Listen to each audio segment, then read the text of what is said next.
GST council തീരുമാനം മൂലം സവിശേഷ പ്രതിസന്ധി നേരിടാൻ പോകുന്ന സംസ്ഥാനമാണ് കേരളം.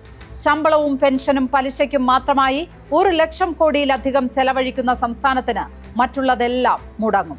കൂടുതൽ വായ്പ എടുക്കാൻ അനുവാദമില്ല. കൂടുതൽ നികുതി പിരിക്കാൻ മറ്റു മേഖലകളുമില്ല. ക്ഷേമ പെൻഷൻ സാധാരണക്കാരിലേക്ക് നേരിട്ടെത്തുന്ന തുകയാണ്. വിദ്യാഭ്യാസ രംഗത്തും ആരോഗ്യ രംഗത്തും വലിയ മുതൽ മുടക്ക് ആവശ്യമുണ്ട്. അടിസ്ഥാന സൗകര്യ വികസനത്തിന് എത്രായിരം കോടി മുടക്കിയാലും മതിയാകില്ല എന്നതാണ് സ്ഥിതി. റോഡുകളും പാലങ്ങളും അത്രയേറെ തുക അർഹിക്കുന്നുണ്ട്. ഈ പദ്ധതികളെല്ലാം സാധാരണക്കാരെ ഒരു തരത്തിലല്ലെങ്കിൽ മറ്റൊരു തരത്തിൽ ബാധിക്കുന്നതാണ്. സംസ്ഥാനങ്ങൾക്കുള്ള ആകെ വരുമാനത്തിൽ 2 ലക്ഷം കോടി രൂപ കുറയുക എന്നാൽ രാജ്യത്തിന്റെ വളർച്ച പിന്നോട്ട് പോവുക എന്നാണ് അർത്ഥം.